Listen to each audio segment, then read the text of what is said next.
Hello friends, welcome to S UPSC. So आप लोग को पता है कि हम लोग इंडियन पॉलिटी एंड कॉन्स्टिट्यूशन के लूसेंट के टॉपिक को कवर कर रहे हैं, तो which would be most important for your state PCS, UPSC and SSC examinations. देखो, लूसेंट एक बेसिक क्रोनोलॉजी देता है, ठीक है। एक आपको सिनॉप्सिस देता है, मतलब एक सारे डेटा को, जितने भी उस सब्जेक्टिव डेटा को एक जगह करके वो कंसोलिडेट करके आपको प्रोवाइड करवाता है, इसलिए मोस्ट इंपॉर्टेंट है। तो चलिए स्टार्ट करते हैं। आज हमारा सबसे पहला टॉपिक रहेगा executive of the union, that is the president. तो एग्जीक्यूटिव कौन है हमारे यूनियन का? प्रेसिडेंट है। सबसे पहले president is head of the union executive, जो मतलब कहा गया है प्रेसिडेंट जो है हमारे यूनियन एग्जीक्यूटिव के हेड है। और president of India is indirectly elected bye electoral college. तो इलेक्टोरल कॉलेज के हिसाब से वो इनडायरेक्ट इलेक्शन होता है। जैसे नॉर्मल मान लो, अगर आप देखोगे काउंसिल ऑफ मिनिस्टर्स के, दैट इज अगर मान लो एमपी या फिर एमएलए का देखोगे तो वो डायरेक्ट इलेक्शन होते हैं, लोग जाते हैं वोट करते हैं पर्टिकुलर पार्टी को या पर्टिकुलर इंसान को। पर यहाँ पे ऐसा कुछ भी नहीं होता है, ये इनडायरेक्ट इलेक्शन होता है पर्टिकुलरली इन इलेक्टोरल कॉलेज। इसके बाद in accordance with the system of proportional representation by means of single transferable vote system. मान लो 4 लोग हैं, ठीक है, चारों अगर मान लो यहाँ पे इलेक्शन की कैंडिडेचर के लिए खड़े हैं, ठीक है, चारों लोग मान लो इलेक्शन के कैंडिडेचर के लिए मान लो खड़े हो गए हैं, और मान लो 10 लोग हैं, तो उन वोट किस तरह करेंगे मैं बताऊं आपको। मान लो ये रैंक 1 देंगे, सबसे पहला वोट अगर इस इंसान ने सबसे पहले अपना वोट, मान लो ये पर्सन 1 है, पर्सन 2 है, इसको वोट देते हैं रैंक 1, फिर रैंक 2, रैंक 3 और रैंक 4, ठीक है।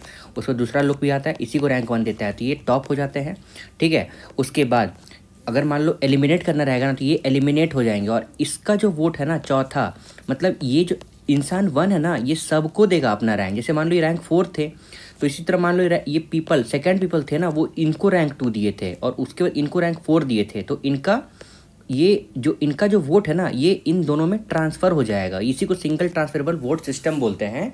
कि जैसे मान लो, अगर मैं एक और बार आपको समझा दूं, तो ये जो इनका जो वोट जो इनको वोट जो मिला है ना, वो डिस्ट्रीब्यूट हो जाएगा इन पे और इन पे, ठीक है। क्योंकि कैसे वो डिस्ट्रीब्यूट होगा, मैं अगर फिर से अगर बात बता दूँ, तो मान लो अगर हमारे पास टोटल नंबर ऑफ 10 बलून्स है, ठीक है, और हमें 3 लोगों में बांटना है, तो मैंने इसको दिया 4 बलून, इसको दिया 2 बलून और इसको दिया 4 बलून, ठीक है।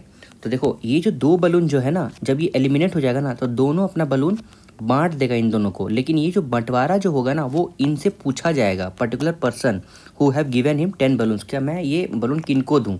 तो उसी तरह सेम यहाँ पे होता है कि यहाँ पे कैंडिडेट मतलब सिंगल ट्रांसफरेबल वोट सिस्टम होता है। वोट जो है ना, वो ट्रांसफ़र हो जाता है जो पार्टी हटती है, ठीक है।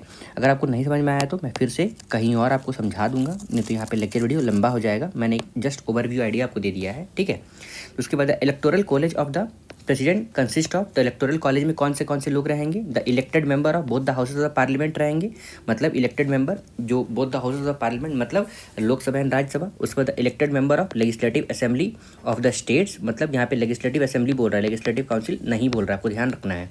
उसके बाद elected members of the legislative assembly of union territories of Delhi and Pondicherry. उसके बाद नाउ जो पुडुचेरी है। उसके बाद देखो, मान लो यहाँ पे कैसे कर रहा है, देखो एमएलए का वोट शेयर, मतलब कितना प्रतिशत एमएलए का रहेगा, तो total population of the state, जितना पॉपुलेशन है, और total number of elected members of the state, तो कितने इलेक्टेड मेंबर्स है, और उसको कितना डिवाइड करना है, 1000 से डिवाइड कर देना है।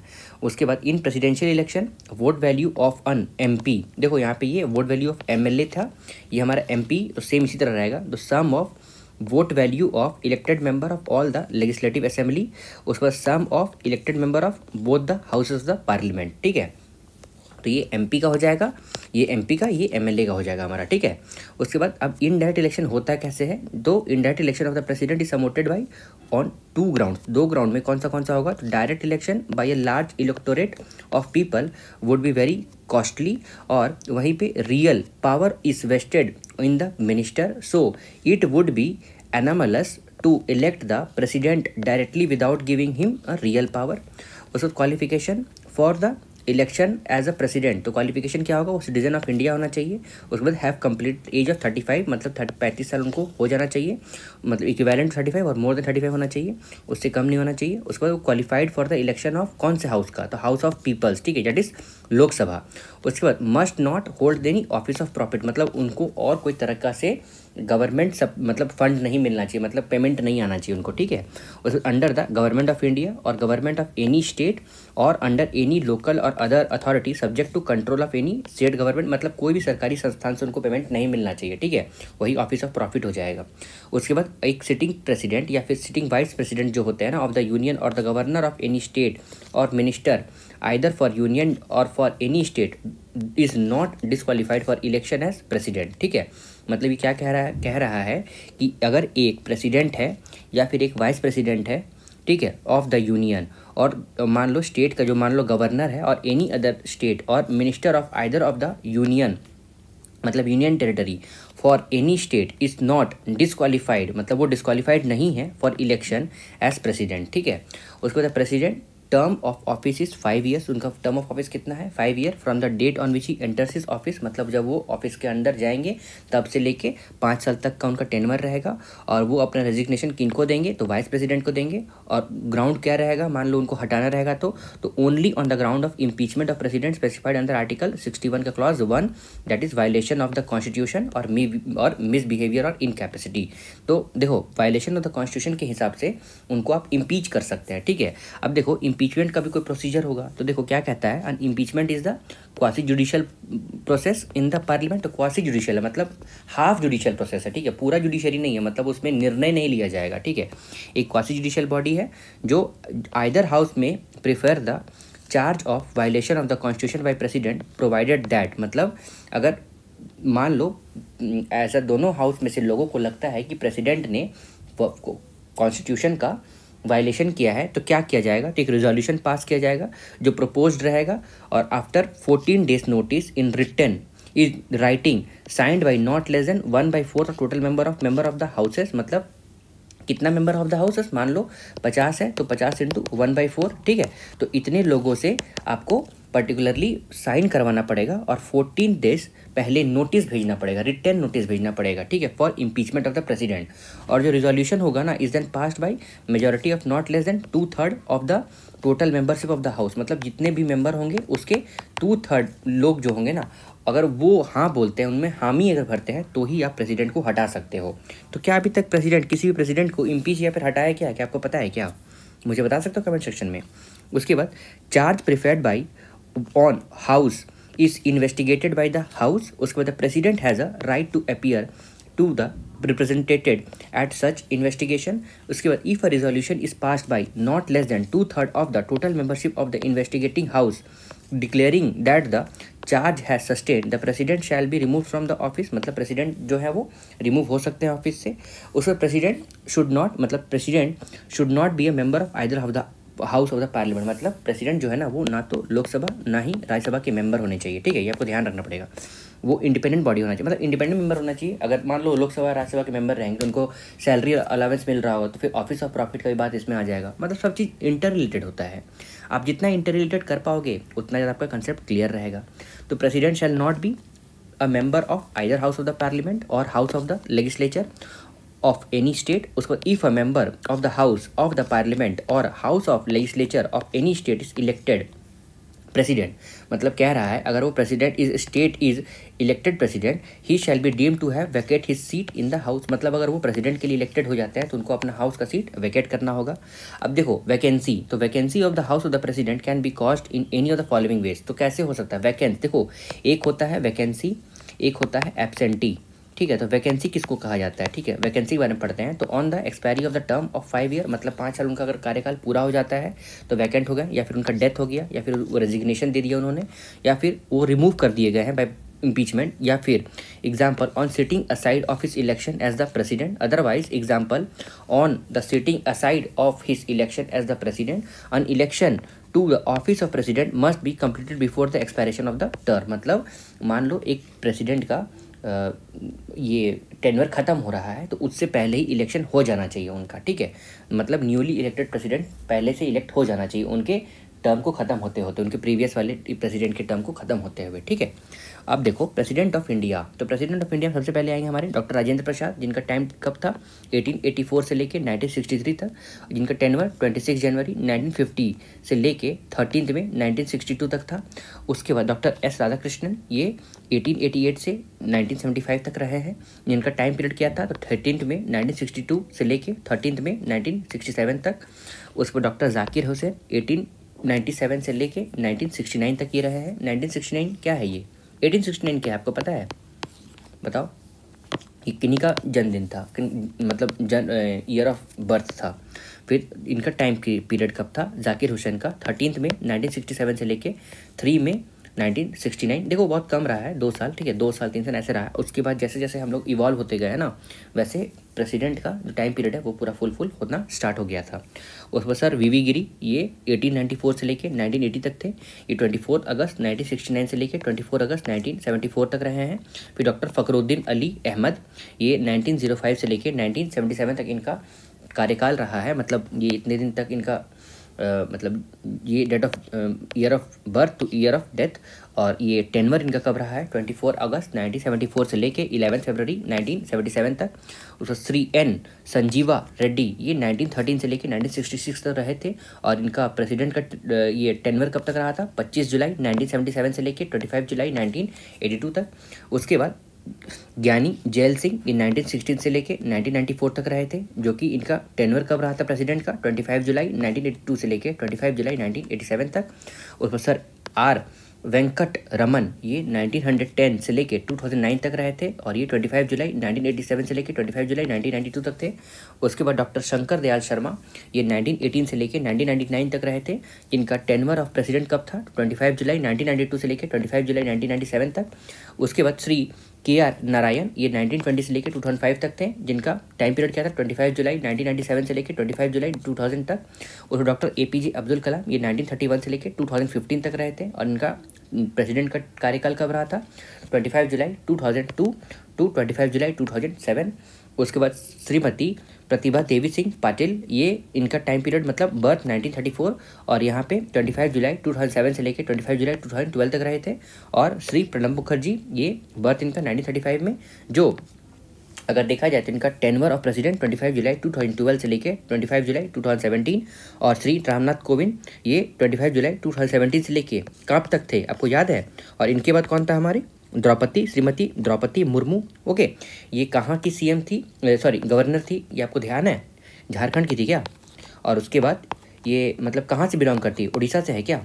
ये सब आप डेटा याद रखोगे, ठीक है, इंपॉर्टेंट डेटाज है। मैं कुछ ओवरव्यू इसलिए बता रहा हूँ सो दैट आपको एक कल्चर डेवलप हो जाएगा ना, मोबाइल में जाके आपको देखना है, क्रोम में या फिर कोई भी एक वेब ब्राउज़र सफारी में जाके आपको देखना है कि किनका कार्यकाल कब रहा है, मतलब एक सेंस ऑफ टेंडेंसी होना चाहिए रिसर्च करने का, so that for betterment of your knowledge. उसके बाद the outgoing president continues to hold office notwithstanding that his term has expired until his successor enters the office। मतलब जब तक उसके सक्सेसर ऑफिस में एंटर कर नहीं जाते हैं तब तक वो अपना ऑफिस नहीं छोड़ेंगे। और there is no scope of vice president getting a chance to act as a president in this case. और इस तरह में मतलब जैसे उनका स्कोप खत्म, जैसे उनका टाइम पीरियड खत्म हो गया प्रेसिडेंट का, तो ऐसा नहीं है कि वाइस प्रेसिडेंट जाके काम करने लगेंगे, ठीक है, वो सिर्फ एब्सेंट में काम करते हैं, वैकेंट में नहीं करते हैं, आपको ध्यान रखना है। उसके बाद नेक्स्ट है हमारा, if vacancy arises other than by expiry of the term, an election to fill the vacant must be held within the 6 month। मतलब अगर उनका expiry of the term मतलब vacancy arises other than expiry of the term, मतलब अगर वो सिर्फ उनका death नहीं हुआ है, ठीक है, मतलब सिर्फ उनका अगर डेथ हुआ है, उसके अलावा अगर कोई भी सॉरी फॉर दैट, अगर उनका एक्सपायरी, अगर वो डेथ हो गया है तो देखो एक्सपायरी तो मान लो उनका डेथ हो गया है, तो आपको तो पता नहीं है कि हमको इलेक्शन करवाना था, तो जब से उनका एक्सपायरी हुआ है from that to 6 month new election हो जाना चाहिए प्रेसिडेंट का, ओके।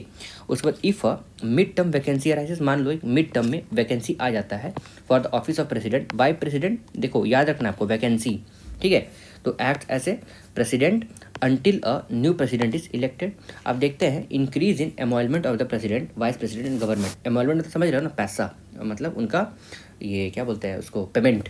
तो द बजट 2018 और 19 proposes to revise the emolument to ₹5 lakh for the president, 4 lakh for the vice president and 3.5 lakh for the governor। आपको ध्यान रखना है। The emolument was last revised in 2006. With regard to the emolument paid to the member of parliament, the finance minister proposed necessary changes to reflect the salary and allowances with effect from April 1, 2018, or according to finance minister, the law will also provide for the automatic revision of emolument every 5 year indexed to the inflation. उसका power of the president, the power क्या है सबसे पहले हम देखेंगे। देखो power को कैसे बांटा गया होगा, एडमिनिस्ट्रेटिव में, लेजिस्लेटिव में और फाइनेंशियल में। तो सबसे पहले हम एडमिनिस्ट्रेटिव पावर देखते हैं। तो एडमिनिस्ट्रेटिव पावर मतलब एडमिनिस्ट्रेशन में उनका क्या रोल है। तो president is formal head of the administration, ये फॉर्मली है, ठीक है। फिर ऑल द एग्जीक्यूटिव एक्शन, मतलब जितने भी executive action of the union रहेगा ना, express to name on taken of president, मतलब काम सिर्फ सारा यूनियन वाले करेंगे, लेकिन ठप्पा वहाँ पे मतलब सिग्नेचर जो रहेगा ना ऑन द नेम किसका रहेगा, तो हमारे प्रेसिडेंट के नाम पे रहेगा। यहाँ पे आर्टिकल 77 के तहत है ये। उसके बाद all officers of union are the president subordinate, मतलब वो प्रेसिडेंट के सबॉर्डिनेट है, मतलब जवाबदेही हैं। और he or she has a right to be informed of the affairs of the union, मतलब यूनियन के जितने भी अफेयर्स होंगे वो उनको जानना अनिवार्य है, मतलब बताना उनका परमो धर्म कर्तव्य है, ठीक है। फिर ओथ और रेजिग्नेशन देखते हैं। सबसे पहले पोस्ट पे प्रेसिडेंट, तो उनका ओथ कौन लेता है, chief justice of supreme court, और वो रेजिग्नेशन किसको देंगे, वाइस प्रेसिडेंट। यहाँ पे ध्यान रखना है जिनसे वो ओथ ले रहे हैं उनको ये रेजिग्नेशन नहीं दे रहे हैं, लेकिन यहाँ पे वाइस प्रेसिडेंट में अलग है, ओथ वो प्रेसिडेंट को दे रहे हैं और रेजिग्नेशन भी प्रेसिडेंट को दे रहे हैं, ठीक है। फिर गवर्नर, ये chief justice of high court, और अपना रेजिग्नेशन किनको देंगे, प्रेसिडेंट को देंगे, ठीक है। तो chief justice of India CJI हमारे, तो वो प्रेसिडेंट को ओथ देंगे और रेजिग्नेशन भी प्रेसिडेंट को ही देंगे। तो अभी तक वाइस प्रेसिडेंट और चीफ जस्टिस ऑफ इंडिया दोनों ने ओथ प्रेसिडेंट को दिया है, रेजिग्नेशन भी प्रेसिडेंट को दिया है, ठीक है। फिर प्राइम मिनिस्टर हमारे प्रेसिडेंट को ओथ देंगे और रेजिग्नेशन प्रेसिडेंट को देंगे। और स्पीकर ऑफ लोकसभा, ये इनका कोई ओथ नहीं होता है, ये as in council of minister का ही ओथ लेते हैं ना, आपको ध्यान है ना, council of minister are appoint करते हैं इनको, एक स्पीकर इलेक्ट करते हैं अपने मेंबर में से। और रेजिग्नेशन जो होता है वो डेप्यूटी स्पीकर को देंगे। उसमें president shall have the power to appoint and remove his dignitaries including the chairman and the member of UPSC, मतलब क्या कह रहा है, प्रेसिडेंट के पास क्या पावर है, अपॉइंट करना और रिमूव करना अपने डिग्निटरी, जैसे कि minister, prime minister of India, फिर अदर मिनिस्टर ऑफ यूनियन, फिर attorney general of India, controller and auditor general of India, CAG है ना। उसके बाद चीफ जस्टिस ऑफ जज of supreme court, chief justice and जज ऑफ सुप्रीम कोर्ट, फिर chief justice and जज of high court of the state, फिर governor of state, फिर chief election commission and other election commission of India, फिर member of state council, उसके बाद chief commission of union territory, फिर member of finance commission, member of language commission, और member of backward class commission, और member of minority commission, और Indian ambassador and other diplomats. उसके बाद can be removed from office through special constitutional provision, that is by impeachment. उसके बाद next है हमारा military power. तो मिलिट्री पावर इनका कौन सा आ जाएगा, देखो मैंने सिर्फ 3 ही बताया था आपको, जैसे कि एडमिनिस्ट्रेटिव पावर। अब देखो हम मिलिट्री पावर में आते हैं, जैसे मैंने आपको बताया था एडमिनिस्ट्रेटिव और लेजिस्लेटिव और फाइनेंशियल पावर, लेकिन नहीं और भी है, जैसे कि मिलिट्री पावर आएगा। तो supreme command of the defence force है is vested in the president of India, मतलब सब कमांड जो इनके नाम पे ही लिया जाएगा। But the parliament can regulate the control and the exercise of such power, ये आर्टिकल 53 क्लॉज 2 में दिया गया है। उसके बाद कुछ ऐसा काम, मतलब कुछ एक्ट जो can not be done by the president without approaching the prime minister for the sanction, मतलब कुछ ऐसा काम जो प्रेसिडेंट करेंगे, लेकिन उस काम को करने के लिए प्राइम मिनिस्टर का भी, मतलब पार्लियामेंट का बिना काम नहीं हो सकता है। वैसा कौन सा होगा, involve in the expenditure of money और such as raising, training and maintenance of the defence force. उस पर डिप्लोमेटिक पावर प्रेसिडेंट का क्या होगा, तो president is empowered to negotiate treaties and agreement, मतलब वो ट्रीटी और ये एग्रीमेंट को नेगोशिएट कर सकते हैं with other countries on the advice of minister, मतलब अगर मान लो एडवाइस देते हैं minister, subject to ratification by the parliament. फिर president of India represents India in the international affair, appoints Indian representative to other countries and receive diplomatic representatives of the other state. अब next हमारा legislative power, that is president has the power to summon और prorogue the house of parliament and to dissolve the Lok Sabha. उसके बाद he has the power to summon joint sitting or both the house of the parliament in case of deadlock between them. The president addresses both house of parliament assembled together at the first session of after each general election or to Lok Sabha and to commencement of the first session of each year. The president has the right to address either house or their joint sitting at any time at the to the required attendance of the member of the purpose, ये कब कहाँ दिया गया है, article 86 clause 1 में। उसके बाद in case of Rajya Sabha that is 12 member are nominated by the president, तो प्रेसिडेंट जो है ना वो 12 मेंबर नॉमिनेट करेंगे। For the person having the special knowledge, ये कैरेक्टरिस्टिक्स होना चाहिए वो जिनको नॉमिनेट करना चाहते हैं, तो स्पेशल नॉलेज और practice experiencing of literature, science, arts and social services, ये कहाँ दिया गया है, आर्टिकल 80 का क्लॉज 1 में। उसके बाद president is empowered to nominate not more than 2 Anglo Indian, ये 2 एंग्लो इंडियन ज़्यादा नॉमिनेट नहीं कर सकते हैं, ये भी प्रोविजन अब हट गया है, to the Lok Sabha. If that community is not adequately represented in the house, previous sanctions और recommendations of the president is required for the introduction of legislation on the following matter, a bill for the formation of new states or alterations of boundary of the existing state, a bill providing for any of the matter specified in article 31 clause 1 का ए का 1, उस money bill, मतलब ये क्या कह रहा है कि प्रेसिडेंट जो है ना वो उनका रिकमेंडेशन चाहिए इस तरह के बिल को इंट्रोड्यूस करने के लिए पार्लियामेंट में, ठीक है। तो वैसा बिल कौन सा है हमारा, तो bill of the formation of new states के लिए, अ bill providing of any of the matters specified in article 31 A clause 1, a money bill, a bill involving the expenditure for the consulate fund of India, इसमें भी चाहिए हमें president का recommendation वो, लेकिन ये फाइनेंशियल बिल आपको ध्यान रखना है, 110 नहीं है, ठीक है, 117 क्लॉज 1 है। उसके बाद अ bill involving the expenditure for the consulate fund of India, article 117 clause 3, a bill affecting the taxation in which states are interested। उसके बाद a state bill imposing the restriction upon the freedom of trade, ये article 304 के बारे में कह रहा है। उसके बाद bill becomes an act of Indian Parliament only after it receives the assent of president, when a bill is represented मतलब presented to the president for assent, he may declare his assent to the bill, वो अपना bill को, मतलब अगर मान लो कोई एक तरह का बिल है जो प्रेसिडेंट के पास पहुंचाया गया है उनके साइन के लिए, मतलब उनके एसेंट के लिए, बिल तब तक लॉ नहीं बन सकता है, एक्ट नहीं बन सकता है जब तक प्रेसिडेंट का एसेंट नहीं मिलेगा। तो उस तरह के एसेंट को पाने के लिए एक बिल जो है वो प्रेसिडेंट के पास भेजा गया है, वो क्या कर सकते हैं, वो बिल को एसेंट दे सकते हैं, वो बिल को रोक सकते हैं for his assent to the bill. उसके बाद एक और उनके पास क्या प्रावधान है, ही में इन केस, मतलब उनको मान लो कोई प्रॉब्लम आ रहा है उस बिल में या फिर उनको कुछ प्रॉब्लम दिखा है तो वो क्या कर सकते हैं, बिल को वापस हाउस में भेज सकते हैं, और हाउस फिर बाद में जब उस बिल को एडिट करके प्रेसिडेंट के पास भेजेगा ना, तो प्रेसिडेंट जो है ना वो बाउंड रहेगा, मतलब वो ऑब्लिगेटरी है for the president to pass that bill. और यही वाला सिचुएशन जो है ना वो हमारे स्टेट लेजिस्लेचर में नहीं होता है, प्रेसिडेंट दूसरा बार भी फिर से बिल को भेज सकता है फॉर इट्स प्रायर मतलब एडिटिंग या फिर कुछ और उसमें अगर कमियां उसे नज़र आ रही हैं तो चलिए हम लोग पढ़ते हैं। मैंने आपको एक शॉर्ट में बता दिया। फिर ही में मतलब प्रेसिडेंट में in case the bill other than money bill, मतलब मनी बिल के अलावा रिटर्न कर सकते हैं बिल को प्रायर रिकमेंडेशन के लिए, किसको, तो हाउस को, विथ और without message suggesting the amendment. और अगर बिल पास होता है फिर से from both the house of the parliament और विदाउट अमेंडमेंट और अगेन प्रेजेंटेड टू, मतलब बिल जो है ना वो फिर से प्रेसिडेंट के पास फिर से प्रेजेंट हो जाता है, तो प्रेसिडेंट को ऑब्लिगेटरी है टू पास दैट बिल, ठीक है, मतलब असेंट देना प्रेसिडेंट को ऑब्लिगेटरी हो गया है। उसके बाद प्रेसिडेंट के पास वीटो पावर होता है। देखो अभी हम लोगों ने असेंट का पावर देख लिया, अब देखो हम लोग वीटो पावर देखते हैं। तो प्रेसिडेंट के पास मतलब veto power of the Indian president is combination of absolute, suspensive या फिर पॉकेट वीटो। सबसे पहले देखिए हम लोग पढ़ते हैं, president of India has the power of disallowance और return for the reconsideration of the bill of the state legislature, मतलब वो स्टेट लेजिस्लेचर को फिर से रिकंसिडर करने के लिए बिल को वापस भेज दिए, which are reserve for the consideration for the governor. तो गवर्नर के पास एक एक्स्ट्रा पावर होता है कि वो बिल को रख सकते हैं प्रेसिडेंट के फर्दर कंसिडरेशन के लिए। तो वहीं पे वो बिल जब कंसिडरेशन के लिए प्रेसिडेंट को भेजा जाएगा और प्रेसिडेंट मान लो उस बिल को रिटर्न कर देते हैं फिर से स्टेट लेजिस्लेचर में कोई चेंजेस के लिए, और अगर फिर से स्टेट लेजिस्लेचर प्रेसिडेंट को भेजता है तो यहाँ में भी प्रेसिडेंट जो है ना वो ऑब्लिगेटरी नहीं है बिल को पास करने के लिए, वो फिर से प्रेसिडेंट को दोबारा भी प्रेसिडेंट जो है ना स्टेट लेजिस्लेचर में भेज सकते हैं, ठीक है। मतलब देखो यहाँ पे लिखा गया है which are reserve for his consideration by the governor of the state, a money bill so reserve can not be return by the president, मतलब अपार्ट फ्रॉम मनी बिल सिर्फ वो रिटर्न नहीं कर सकते हैं, लेकिन अगर वो दूसरा बिल भेजते हैं तो ऑब्लिगेटरी नहीं है, not obligatory upon the president to give his assent even the bill reconsideration by the state legislature once मोर।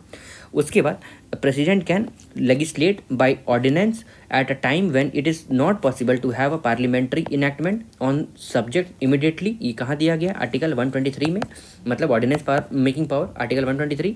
अब देखो पार्डनिंग पावर पढ़ते हैं, तो president as well as the governor possess power to grant pardon. तो उनके पास क्या है पावर? पार्डन ग्रांट करने के लिए। तो सबसे पहले हम पढ़ेंगे pardoning power. Pardon that is resigns or abrogates or revoke, that is both the sentence and convictions are absolved the offender for all the punishment and disqualification। मतलब इसका कहना ये है ना, तो प्रेसिडेंट जो है ना उनकी कोई भी पनिशमेंट को, जैसे अगर वो डेथ पेनल्टी ही क्यों ना हो, डेथ पेनल्टी को भी वो क्या कर सकते हैं? पार्डन कर सकते हैं, मतलब खारिज कर सकते हैं, हटा सकते हैं, रिवोक कर सकते हैं, एब्रोगेट कर सकते हैं। ठीक है, मतलब वो टोटली उस इंसान को जो सजाए, उनको मान लो सजाए मौत दी गई थी, उनको फ्री कर सकते हैं। ठीक है, उसके बाद नेक्स्ट है हमारा कम्यूटेशन। तो कम्यूटेशन में क्या है? Merely the substitute one for, मतलब एक तरह के सजा को दूसरे लाइटर फॉर्म में, मान लो उनको सजाए मौत दी गई थी तो उनको आजीवन कारावास का सजा मिल सकता है, उसको क्या कहा जाएगा? कम्यूटेशन, मतलब उनके पनिशमेंट को कम कर दिया गया है।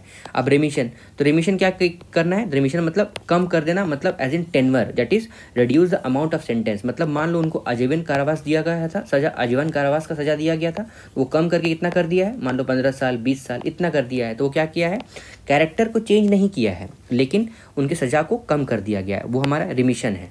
ये आपको ध्यान रखना है, ये बहुत कंफ्यूज कर देता है कभी कभी। ठीक है, रेस्पाइट क्या है? तो respite means awarding a lesser sentence instead of penalties prescribed with a view of pregnancy. मान लो एक विमेन है, मान लो उनको किसी कारणवश चोट लगा है या फिर वो प्रेग्नेंट है, तो उनका जो सजा है ना उनको कम कर देना है। ठीक है, उसको रिप्राइव, तो रिप्राइव क्या है? तो means the stay of execution of the sentence, example pending, मतलब उनके सजा को पेंडिंग मतलब पॉज कर दिया गया है फिलहाल कुछ टाइम के लिए। ठीक है, फॉर पार्डनिंग और कम्यूटेशन, मतलब पार्डनिंग का मतलब या तो उनको पूरा हटा देना, उनको बाइज्जत कर देना, बली कर देना है, या फिर कम्यूटेशन, तो कम्यूटेशन मतलब क्या करना है? लाइटर फॉर्म में उनके सजा को कम कर देना है, मतलब ले आना है, तो वो रिप्राइव हो गया।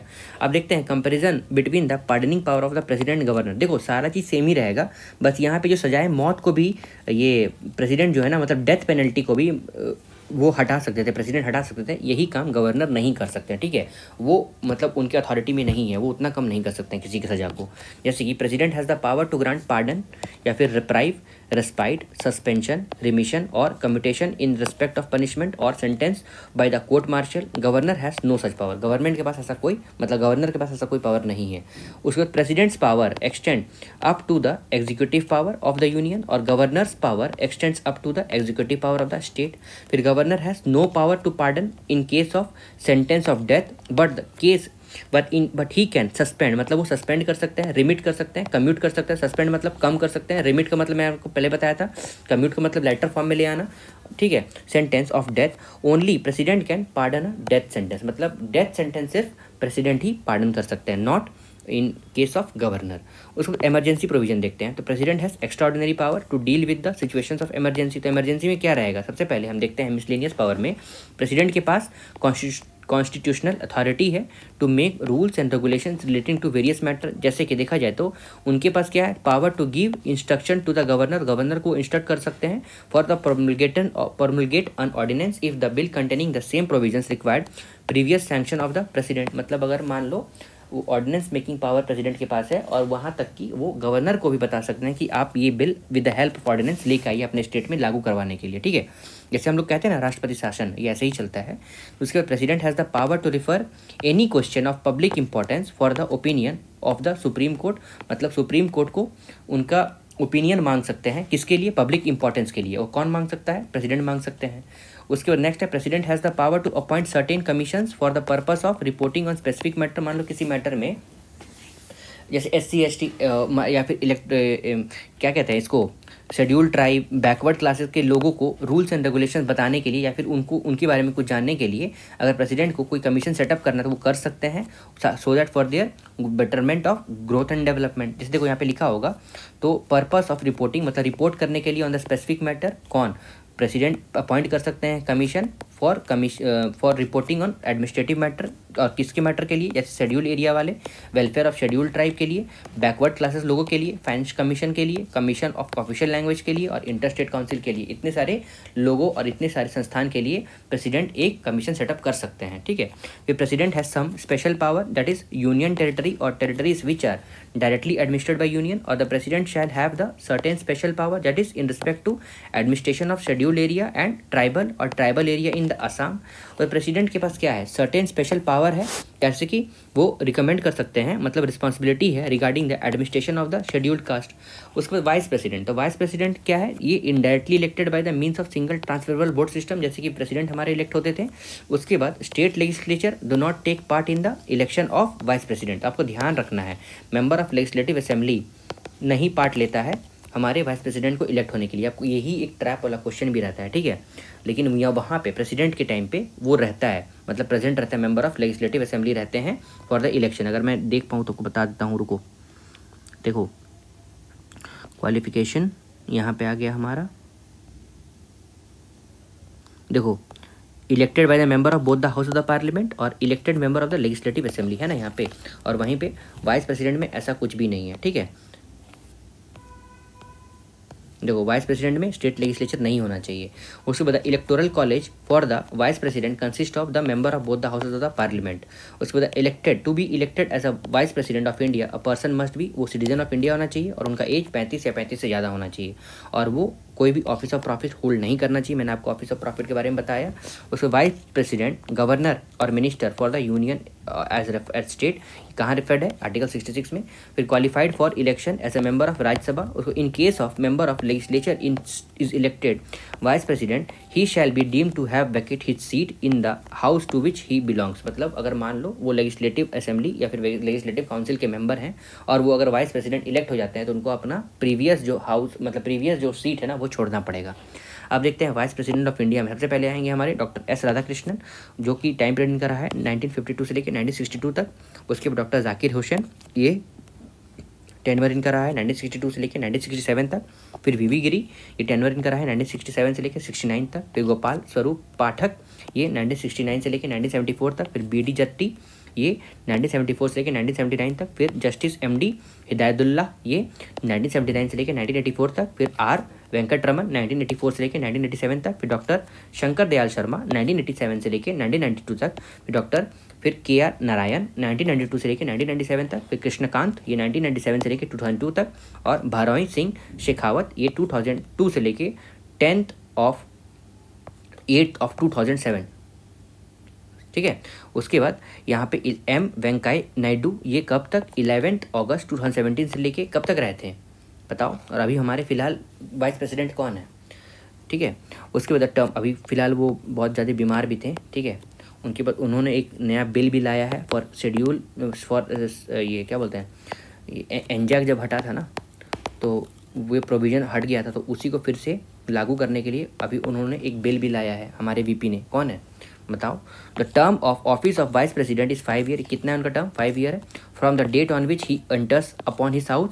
फिर ऑफिस ऑफ वाइस प्रेसिडेंट में terminate earlier than the fix term either by resignation or removal. तो मान लो वो रेजिग्नेशन दे रहे हैं या फिर वो रिमूव किया जा रहा है अपने ऑफिस से, तो वो उनका जो ऑफिस है वो मतलब टर्मिनेट हो सकता है।